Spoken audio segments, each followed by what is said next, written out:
قرآن کریم ایک ایسی معجزاتی کتاب ہے کہ آج کے دور میں سائنس بار بار قرآن کی سچائی کے ثبوت فراہم کر رہی ہے۔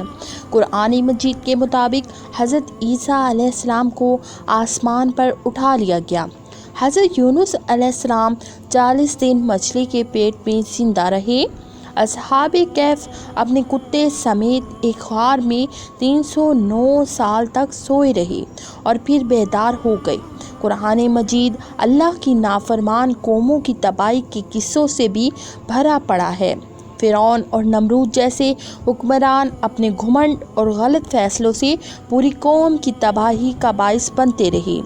ناظرین، آج تک دنیا پر حکمرانی کرنے والے 4 ہی بڑے بادشاہ گزرے ہیں جن کی حکومت بہت وسیع تھی۔ ان میں سے 2 مومن اور 2 کافر تھے۔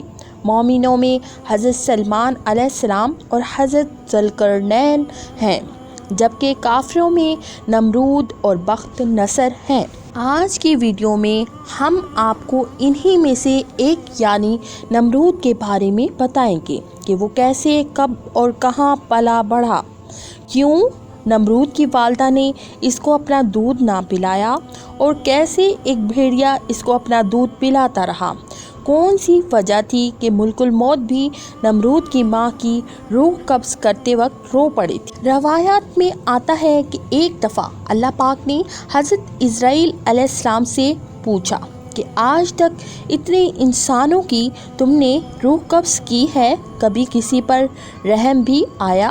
اے اللہ پاک، ایک ایسا موقع آیا تھا کہ جب مجھے ایک روح قبض کرتے وقت بہت غم آیا اور میرا دل خون کے آنسو رویا، لیکن ہم فرشتوں میں ایسی مجال نہیں کہ ہم اللہ پاک تیری حکم عدولی کریں۔ الہی، ایک موت بھلائے نہیں بھولتی مجھے۔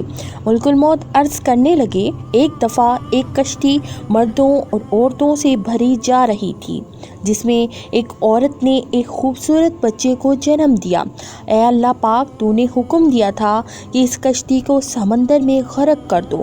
مجھے حکم ہوا، جس عورت نے بچہ جنا ہے اس کو اور اس کے بچے کے علاوہ سب کی روح قبض کر لو۔ الہی، میں نے سب کی روح قبض کر لی۔ ساری کشتی ڈوب جانے کے بعد وہ عورت اپنے نئے پیدا ہونے والے بچے کے ساتھ ایک تختے پر بیٹھ گئی اور سمندری موجوں میں جھولنے لگی۔ اس عورت نے بچے کو دودھ پلایا تو پھر اللہ پاک، مجھے تو نے حکم دیا کہ اب اس کی ماں کی بھی روح قبض کر لو۔ اے اللہ پاک، تیرے سے کوئی بات پوشیدہ نہیں، تو خوب جانتا ہے کہ یہی وہ وقت تھا کہ جب میرا دل ہل گیا اور غمگین ہو گیا کہ اس بچے سے اس کی ماں کو ایک سمندر کے اندر جدا کرنا ہے۔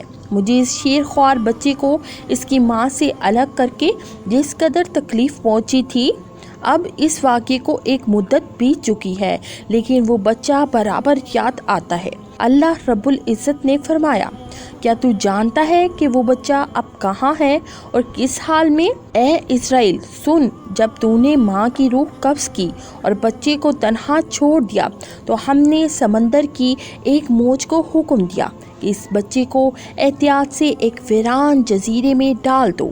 اس جزیرے میں ہر طرح کے درخت اگا دیے، صاف پانی کا چشمہ جاری کر دیا، بے شمار پھل اگا دیے۔ اس بچے کو خوش کرنے کے لیے انتہائی خوبصورت اور نادر پرندے وہاں بھیجے۔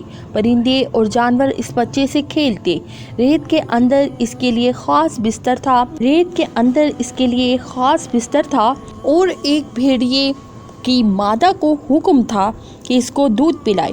سورج کو حکم تھا کہ اس کے اوپر دھوپ نہ ڈالے اور بارش اس کے اوپر نہیں برستی تھی۔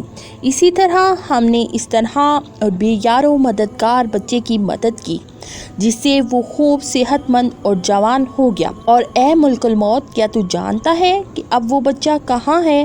حضرت اسرائیل علیہ السلام فوراً سجدے میں گر گئے، پکار کر کہنے لگے، اے اللہ پاک، بے شک تو ہی حکمت والا اور جاننے والا ہے۔ اے ملک الموت، وہی بچہ آج نمرود ہے جس نے میرے خلیل پر ظلم و ستم کی حد کر رکھی ہے۔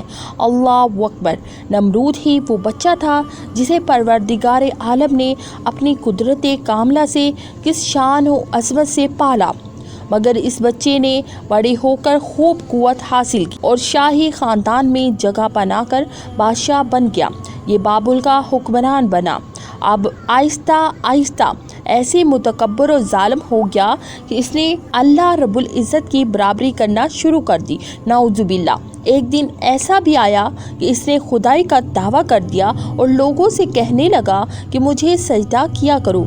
वो ऐसा जालिम बादशाह था कि जिसने पूरे मुल्क के खल्ला को अपने कब्जे में ले रखा था। खुराक सिर्फ इसी को मिलती थी जो इसको खुदा मानता था। एक दिन हज़रत इब्राहीम अलैहिस्सलाम भी गल्ला लेने पहुँचे। इसने कहा कि पहले तुम मुझको अपना खुदा तस्लीम करो, तभी मैं तुमको गल्ला दूंगा। हज़रत इब्राहीम अलैहिस्सलाम ने भरे दरबार में ऐलान फरमाया कि तू झूठा है, मैं सिर्फ एक खुदा की इबादत करने वाला हूँ जो वाहदहू ला शरीक है। ये सुनकर नमरूद आपे से बाहर हो गया और आपको दरबार से निकाल दिया। नमरूद हज़रत इब्राहीम अलैहिस्सलाम की तबलीग से बिल्कुल तंग आ चुका था। एक दिन इसने हज़रत इब्राहीम अलैहिस्सलाम को अपने दरबार में बुलाया और पूछने लगा, बताओ तुम्हारा रब कौन है जिसकी इबादत के लिए तुम लोगों को दावत देते हो? हज़रत इब्राहीम अलैहिस्सलाम ने फरमाया, मेरा रब ज़िंदा करता है और मारता है। इसने कहा, मैं भी ज़िंदा करता हूँ और मारता हूँ। हज़रत इब्राहीम अलैहिस्सलाम ने फरमाया, मेरा रब मशरिक़ से सूरज निकालता है, अगर तो इस पर कुदरत रखता है तो मगरिब से निकाल कर दिखा। इस मनाज़रे को अल्लाह पाक ने कुरान मजीद में यूँ बयान फरमाया है, ए महबूब, क्या तुमने ना देखा था इसे जो इब्राहीम अलैहिस्सलाम से झगड़ा इसके रब के बारे में, इस पर कि अल्लाह ने इसे बादशाही दी? जबकि इब्राहीम अलैहिस्सलाम ने कहा, मेरा रब वो है जो जलाता और मारता है।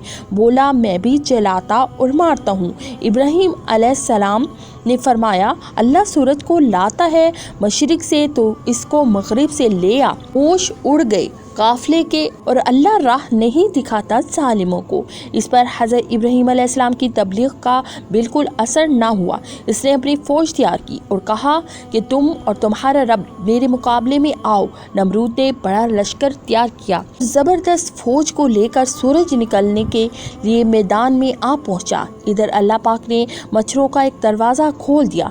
बड़े बड़े मच्छर इस कसरत से आए कि लोगों को सूरज भी नज़र ना आता था और अल्लाह की ये फ़ौज नमरूदियों पर गिरी और थोड़ी देर में ही इनका खून तो क्या, इनका गोश्त पोश सब खा गए और सारे के सारे यही हलाक हो गए। हड्डियों का ढांचा बाकी रह गया। इसके बाद अल्लाह का करना ये हुआ कि एक मच्छर नमरूद की नाक के रास्ते दिमाग में घुस गया और मगज़ खाना शुरू कर दिया।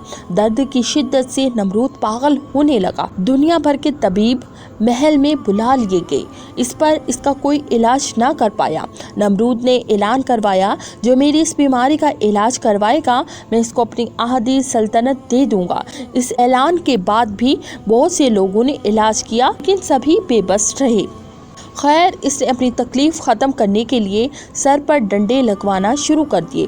खुदा की कुदरत, जब सर पर डंडा पड़ता मच्छर काटना छोड़ देता और जब डंडा ना पड़ता तो काटना शुरू कर देता। कैफियत ये हो चुकी थी कि जो शख्स नमरूद के सर पर ज़ोरदार थप्पड़ लगाता वही इसका हमदर्द कहलाता। यूँ डंडे पड़ते पड़ते और खाते खाते कई साल गुजर गए और नमरूद बिलाखिर ज़लीलो रुस्वा होकर मर गया। नाज़रीन, बेशक अल्लाह पाक ही हमारा रज़ाक, खालिक और मालिक है। वो जिसे चाहे ज़िंदगी अता फरमाता है और जिसे चाहे मौत। काबिल गौर बात तो ये है कि हमने बिल्कुल मौत के आने से पहले अपनी आखिरत की ज़िंदगी के लिए इकट्ठा करना है। अल्लाह पाक हमारे जाने अनजाने के तमाम गुनाह माफ़ फरमाए और हमें नेक अमाल करने की तौफीक अता फरमाए। ऐ अल्लाह पाक, हमें मौत की तैयारी करने व रोज़े क़यामत नबी करीम सल्लल्लाहु अलैहि वसल्लम की शफाअत नसीब फरमाए। कमेंट सेक्शन में आमीन लिखना मत भूलिएगा। उम्मीद करती हूँ आपको वीडियो ज़रूर पसंद आई होगी। अगर वीडियो पसंद आई है तो वीडियो को लाइक कीजिए, शेयर कीजिए और सब्सक्राइब कीजिए। अगली वीडियो में तब तक के लिए अल्लाह हाफिज़।